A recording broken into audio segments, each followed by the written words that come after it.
Hi everyone. Okay, I'm just doing another video.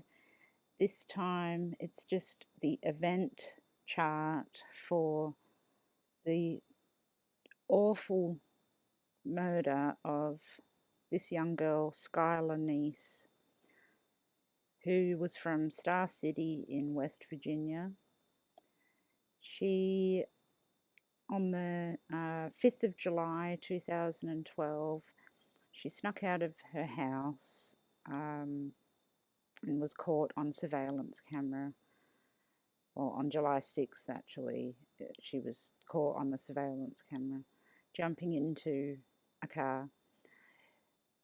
She didn't take her phone or anything. The window was left open. She just bolted. So that was 12:30 at night. And it turns out that she went out with her friends. Now, her friends were Shelia, Eddy, and Shoaf. And she'd been friends with them for absolutely ages. Well, she'd been friends with Shelia, Eddy for a long time. And it turns out that the people that killed Skylar was actually Shelia, Eddy, and Shoaf, her own best friends. Took her to the woods and stabbed her to death multiple times. It's just unfathomable to think that your 16-year-old daughter, who has, and I'm sure everyone will relate to this, has best friends that they just love and they talk to every day, and they think that they're going to travel the world with them and do everything with them. I can't even imagine them turning around and killing your child. Her parents must be just absolutely devastated.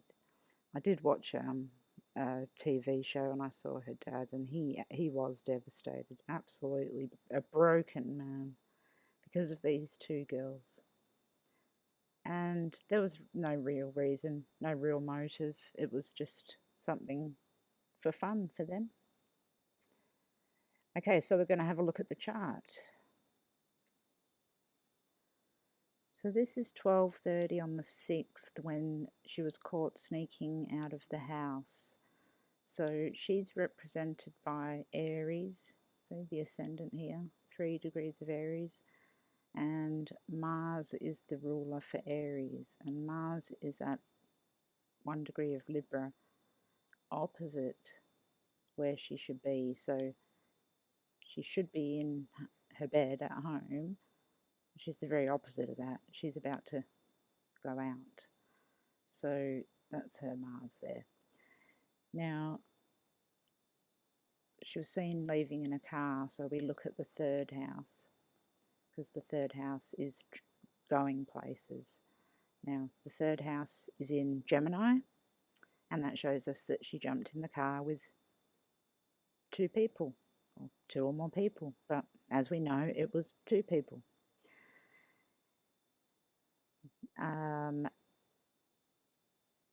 Gemini is ruled by Mercury, and Mercury is sitting in the 5th house of fun. So it was, in her mind, she was just going out. See, Mars is trining Venus here on the 3rd house cusp too, and Mars is trining the 3rd house cusp. She was just going out to have a little bit of fun with her friends. Now, the 7th house, open enemies, which she didn't know she had at the time, is Libra, so that's ruled by Venus. Venus down here are girls, and Venus is in Gemini. There's 2 of them, and it's conjunct the 3rd house cusp. They're driving the car. So this literally shows us the scenario. The co-ruler of Skylar is the moon, as always, and that is sitting in the 11th house of friends in Aquarius, which is in its natural place in houses. The houses are friends. So she thought she was just going out to have a good time. She had no idea that anything was going to happen. Now, Uranus Okay, this chart here is 12 minutes past 1. Now what I've done is I've moved the chart forward a little bit because it shows us what's happening. So after she's gotten in the car, she's gotten to a point where they've stopped and smoked a little bit of weed. So what's the chart showing us now? I'll just zoom it in there. Oh, there we go. I can move it. Get it all in. Okay, so we still have Aries on the ascendant. We still have the moon in the 11th house. Mercury in the 5th house. Venus is still in Gemini, obviously, but more in the 2nd house there. What I'm noticing more than anything is we have Pluto very close to this angle on the 10th house. Pluto's a malefic, that's not a good sign. It's also in a T-square, which is this red half of a square here with Uranus and Mars. So Mars is a malefic planet, it's angry, rageful, all those things. That Pluto near an angle isn't good. Another thing that isn't good is the 7th house is an area where we always look, and it's still in Libra, but now Saturn is actually sitting right on the DC line, just 1 degree away. And Saturn is the physical body without the soul. So to me, it is the two girls, which is Libra, Venus, Gemini, two girls decided at this point in time, by 12 past 1, and I think before this anyway, that she was going to die. I think it's possible that they maybe tried to do it there, but didn't have a chance, and then had to go somewhere else because they went and smoked some pot and then they went somewhere else. So I just, looking at this here, it looks like they were ready to do something, especially with these planets on angles. See, we have the sun here on the 4th house, which is the end of the matter, very tightly conjunct this angle. It's not good, and that's also in a square. So the whole lineup is that by sort of 1:15, they probably wanted her gone by then, but she wasn't. I think it took longer, and I moved forward. So let's have a look at the next chart. Okay, as you'll see, oh, you won't see anything. This one is when I think that she was deceased by 3 a.m., 3:03 a.m. I'll zoom in there. Oops. Probably wouldn't hurt to go that high, actually.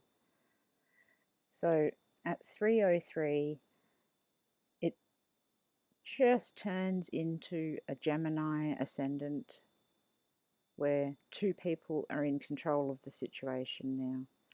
Aries is up here on the 11th house cusp where she's given in to her friends because they've done something already.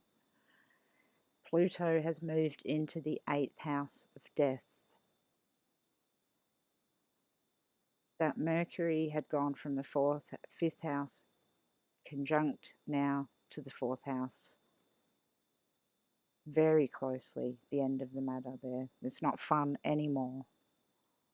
And the girls, they are Venus, as you remember from previously, very close to the ascendant now. Now's the time, it's like planning to get the hell out of there.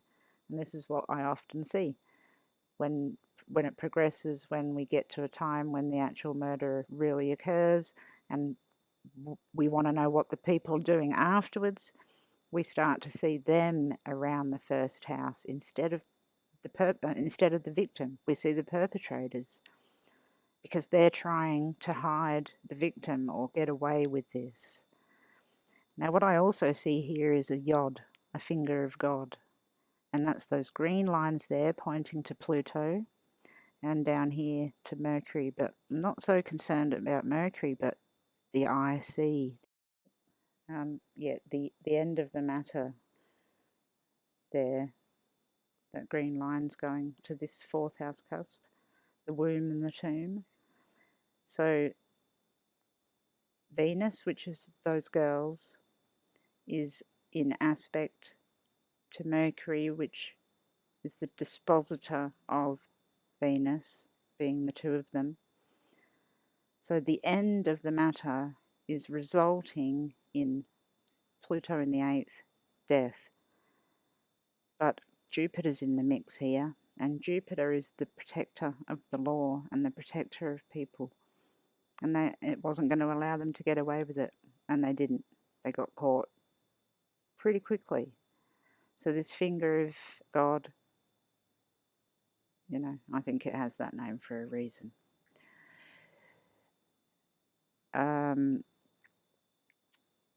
So yeah, it's really interesting to see that by then it's all moved around, and also we even have an interception here of Taurus in the 12th house, so we've got a hidden agenda going on. It's interesting. We kept seeing the 2nd house, and that's a Taurian thing. The 2nd house is money and self-worth and valuing the self and stuff like that. Now, they didn't have a financial motive to kill her, but just perhaps they envied her, and it was born out of jealousy. I know that one of the girls was especially crazy. I don't know what happens to girls or children or anybody, in fact, that do murders together like this. You would think that one of them would think straight. Having 2 people think like that's just crazy. But we're seeing it here with the Gemini and the Mercury. The Moon now is in the 10th house. It's in the public, so it's showing, you know, it's coming into the news soon that she's gone, and that they're going to be caught. The 10th house is judgment from the judge and the courts and legal things as well. So they had no way of escaping. And by this time, so when they actually killed her, which I believe that it was at this time, the 7th house was actually in Sagittarius. Jupiter rules Sagittarius, and that's in the 1st house. So the law is on the side of the victim here, not the perpetrators. So yeah, that is a really sad case, and just awful to think that best friends could kill their friend, and she was stabbed so many times. It's horrible, absolutely awful to think that. Now, I don't like looking for wounds in charts, but you can see them. When we see Mars and Pluto square in an event chart like this, especially when it's going from going to the 8th house, Mars is a knife or a sharp object, and Pluto is death. So there's your stabbing there. There's also an aspect between Mars and Neptune, which is very tight. I always use 1 degree or 2 degree orbs. Always, you'll notice that when I point to them, it'll be just one higher or lower than the other.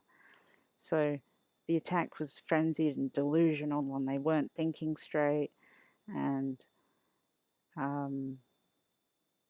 they didn't even have a plan to get away with it, because they couldn't bury her properly. They couldn't do anything. They just left her.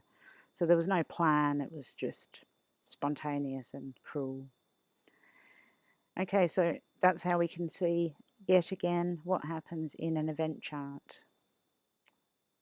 It's a terrible story, but once again it proves that an event chart shows us an awful lot. So thank you for watching, and take care, everyone. Bye.